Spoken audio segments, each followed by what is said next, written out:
तो IUPAC को full form में बताएं, international union of pure and applied chemistry. You for union, P for pure and applied chemistry, for भी लिख सकते हैं यहाँ पे। अब इसमें 4 चीज़ें याद रखनी है, एल्केन, एल्कीन, एल्काइन और एल्काइल। एल्केन का फॉर्मूला आपको याद रखना है, वो होता है CnH2n। तो इसका फॉर्मूला होता है CnH2n+2।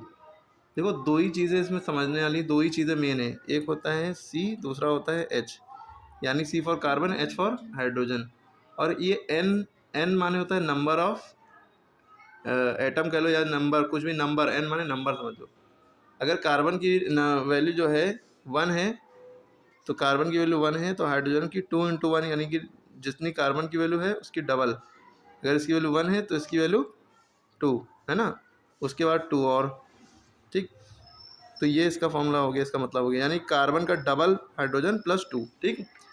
एल्कीन का फॉर्मूला होता है CnH2n। जितने कार्बन है उसका जस्ट डबल हाइड्रोजन, जैसे कार्बन 2 है तो हाइड्रोजन 4, कार्बन 3 है तो हाइड्रोजन 6।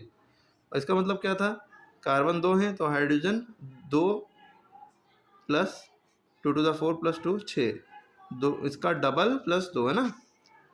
अल्काइन का फॉर्मूला क्या होता है, CnH2n-2, ठीक है। और अल्काइल का फॉर्मूला क्या होता है, CnH2n+1। अब आपको पता है भाई, इसमें सिंगल बॉन्ड होता है, इसमें डबल बॉन्ड होता है। बॉन्ड यानी कि ये है ना, इलेक्ट्रॉन इलेक्ट्रॉन, जब एक इलेक्ट्रॉन से शेयर होता है तो एक बॉन्ड बनता है, 2 इलेक्ट्रॉन से शेयर होते हैं तो डबल बॉन्ड लगता है। तो एल्कीन में डबल बॉन्ड, इसमें ट्रिपल बॉन्ड, इसका मतलब दूसरा होता है। अब कोई भी एलिमेंट हो उसका नाम जो होता है नोमेनक्लेचर इसी बिहाफ पे रखा जाता है, इन्हीं फार्मूले के बिहाफ पे, ठीक है। कि उसके लास्ट में अगर एल्कीन का फार्मूला बैठ रहा है उसमें तो एन लगेगा, लास्ट में एल्कीन का बैठ रहा है तो एल्कीन में का ईन लगेगा, एल्काइन का बैठ रहा है तो आइन लगेगा, एल्काइल बैठ रहा है तो आखिरी में YL लगेगा, ठीक है। ये बात रहे। इसको एल्केन को पैराफिन्स भी कहते हैं, इसको ओलेफिन्स भी कहते हैं, OLEFINS। एल्काइन को एसिटाइलिन भी कहते हैं ना, ठीक है। तो ये पता होना चाहिए। एक बात और याद रखनी है कि अच्छा, अब आगे की बात बताते हैं, पहले इतनी बातें समझ में आ गई। अब आगे की बात ये याद रखनी है कि अगर एक कार्बन है तो उसका नाम जो शुरू होगा वो मेथ से शुरू होगा। किससे शुरू होगा, मेथ। अगर कार्बन की वैल्यू 2 है, इसका नाम H से शुरू होगा। अच्छा, एक बात और ध्यान रखनी है, अगर एक कार्बन है तो C1 लिखना ज़रूरी नहीं, खाली C लिखा होगा। 3 कार्बन है तो उसका नाम प्रॉप से शुरू होगा, PROP। जैसे methane, ethane, propane, methene, ethene, propene.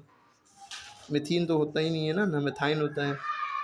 Ethane से शुरू होता है, मेथेन खाली होगा लेकिन मिथीन नहीं होता है, ठीक है। प्रोपीन, प्रॉप हो गया C4, इसका ब्यूट हो गया, बट नहीं कहेंगे, ब्यूट। 5 कार्बन है तो पेंट, 6 कार्बन है तो हेक्स, जैसे हेक्सागन, हेप्टागन पढ़ा ना। 7 कार्बन है तो हेप्ट। अगर 8 कार्बन है ऑक्ट, अगर 9 कार्बन है तो ऑन, अगर 10 कार्बन है तो डेक। अब इसका मतलब क्या है, ये जो हम बता रहे हैं भाई, इधर ये हमने बताया एल्केन, एल्किन, एल्काइन, इधर हमने ये बताया सारी बातें। तो एक्चुअल में मामला ये है सारा कि अगर हम एल्केन का फॉर्मूला लें, हालांकि हम दूसरे तरीके से बता रहे हैं, होता वहाँ पे आपके सामने केमिकल, सॉरी कंपाउंड का वो लिखा होगा, आपको उसका पहचानना होगा कौन सा फॉर्मूला, लेकिन हम इसको दूसरे तरीके से बता रहे हैं। देखिए CnH2n ये हमारा फॉर्मूला है, हमने यहाँ पे फॉर्मूला उतारा CnH2n+2, ठीक है। अब हमने क्या किया, n की वैल्यू रखते गए, n की वैल्यू हमने 1 रखी, मान ली क्या रखी, 1, समझाने के लिए बता रहे हैं इस तरह से। तो जहाँ जहाँ n है वहाँ क्या रखेंगे, 1। तो ये हो गया C1H, यहाँ पे भी n है तो 2 × 1, क्योंकि 2 और n के बीच में 1 होता है, यहाँ 2x होता है तो 2 × x, x की वैल्यू 1, ठीक, ऐसे समझ सकते हैं, ठीक है। अब इसके बाद हमने कहा C1 हो तो 1 लिखना ज़रूरी नहीं होता है ना। यहाँ पे 2 × 1 = 2 + 2 सॉरी। अब यहाँ CH 2 + 2 4 हो गया, C1H4 भी लिख सकते हैं या CH4 भी लिख सकते हैं। अब देखिए यहाँ भी ये हो गया, अब हमने कहा जब एक कार्बन होगा तो उसका नाम किससे शुरू होगा। देखिए यहाँ पे एक कार्बन है ना, एक कार्बन है तो उसका नाम किससे शुरू होगा, मैथ से। किससे शुरू होगा, मैथ से। तो इसका नाम की शुरुआत तो मैथ से होगी। किससे होगी, मैथ से। लेकिन इसमें फॉर्मूला कौन सा बैठ रहा है, ये वाला एल्केन वाला, क्योंकि जितने कार्बन है यानी वन, वन का डबल हाइड्रोजन दो हुए, दो प्लस दो चार, जितने कार्बन उसका डबल प्लस टू हाइड्रोजन ना, कार्बन वन है उसका double two, two double two हो गया, टू प्लस टू फोर हो गया। तो ये एल्केन का फॉर्मूला लग रहा है। किसका लग रहा है, एल्केन का, है ना, याला। तो इसके आखिरी में एन आता है, तो इसलिए यहाँ पे मेथेन के मेथ के बाद एन लगा देंगे। क्लियर है। इसी तरह अगर हम इसी फॉर्मूले में अगर एन की वैल्यू टू रखते तब क्या होता, देखिए हमारे पास है CnH2n प्लस टू। एन की वैल्यू अगर हम यहाँ टू रखें तो क्या हो जाएगा, C2H2 into two plus two. देखो C2 to the four, four plus two, ये हो गया C2H6। अब देखिए यहाँ दो कार्बन है तो नाम किससे शुरू होगा, एच से। दो कार्बन होंगे तो एच से नाम शुरू होगा। किससे शुरू होगा, एथ, है ना। और दो फॉर्मूला कौन सा अप्लाई हो रहा है इसको देख के बता सकते हैं। दो का डबल प्लस टू, दो का डबल चार होगा, चार प्लस टू छः हो गया, ये वाला फॉर्मूला लग रहा है ना। तो एथ एन, इसके लिए इसके आखिरी में एन लग जाएगा। ठीक है। इसी तरह आप इसी फॉर्मूले में, एल्केन के फॉर्मूले में 10 तक की वैल्यू रखते जाइए। मैथ एथ हमने कर दिया, prop but pent hex hept oct non dec आप कर लेंगे, और बस उसका डबल प्लस टू वाला कॉन्सेप्ट आना चाहिए। फिर इसमें एल्कीन वाले में एन की वैल्यू आप 1 रखेंगे, 1 नहीं रखना है। एल्कीन और एल्काइन में एन की वैल्यू 1 नहीं रखना है, एल्काइल में रख सकते हैं। एन की वैल्यू अगर आप यहाँ 1 रखेंगे तो C1H2 इंटू वन CH3 आ जाएगा, जो कि इसका है, एल्काइल का है, एल्काइल रेडिकल है ना, इसका नहीं है। एल्काइन में भी नहीं होता है, मिथीन मिथाइन नहीं होता, मैथाइल होता है, मैथिल मैथिल जिसे बोल सकते हैं। ठीक है। तो एन की वैल्यू इसमें 1 नहीं रखेंगे, यहाँ 2 से शुरुआत रखेंगे। जैसे ये वाला भी बता देते हैं हम, यहीं भी बता दे रहे हैं। जैसे CnH2n है हमारे पास, है ना। तो हमें क्या करना है, एल्कीन का है ऐसे आपको एग्ज़ाम में नहीं करना होगा कि आपको वैल्यू रखनी होगी, वहाँ तो बस डायरेक्ट इस तरह से नाम लिखा होगा, CH4 लिखा होगा, पहचानना होगा। तो हम समझाने के लिए बता रहे हैं। अगर हमने एन की वैल्यू 2 रखी, C2H2 इंटू टू, एन की वैल्यू 2 है ना, तो ये C2H2 टू द फोर। तो कार्बन दो होंगे, दो कार्बन होते हैं तो नाम एच से शुरू होता है। किससे शुरू होता है, एच से। तो एथ लिख दिया, और क्योंकि ये फॉर्मूला एल्कीन का है तो इसमें ईन लगा है ना लास्ट में, इसका फॉर्मूला ये है ना, ईन लग जाएगा इसमें लास्ट में, एथ ईन। अगर C2H6 होता तो एथ एन हो जाता है ना। इसीलिए अब इसी फॉर्मूले में एन की वैल्यू 3 4 लगते चले जाएं। प्रोपीन, ब्यूटीन, पेंटीन, हेक्सीन, ये सब होता है। पेंटीन शैम्पू भी होता है ना, वो पेंटीन होता है, यहाँ पेंटीन बजेगा। ठीक है, पेंटीन। ठीक है। इसी तरह अल्काइन है।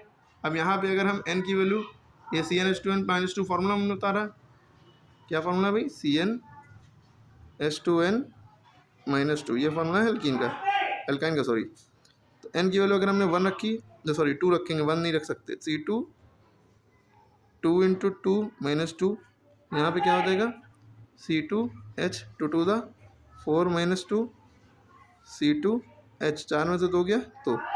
अब देखो ये C2H2 जो होता है, दो कार्बन है ना, तो नाम एथ से शुरू होगा, एथ, और आइन लगा है ना, यहाँ पे आखिरी में आइन लग जाएगा, एथाइन।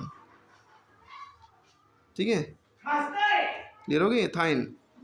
और इसको एसिटिलीन भी कह सकते हैं, है ना, C2H2 एसिटिलीन।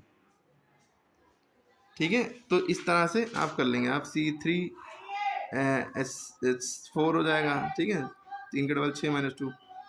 ठीक है, C4H6 हो जाएगा। ठीक है, ब्यूटाइन। ठीक है, इस तरह से करते जाएंगे। अब इसको करते जाओ, जहाँ पे ना समझना है तो वहाँ पे पूछना है।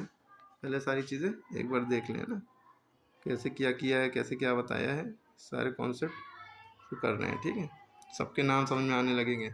अगर आपसे कहा जाए इसका फॉर्मूला बताए भी, CH4 जैसे था, है ना, इसका अगर हम फॉर्मूला बताया जाए तो इसका फॉर्मूला कैसे बनता है, मतलब स्ट्रक्चरल फॉर्मूला। जैसे एक कार्बन है, कार्बन लिखा 4 हाइड्रोजन है ना, तो 4 बॉन्ड चारों तरफ लगा दिए, 4 H लगा दिए, ये CH4 का हमारा फार्मूला हो गया।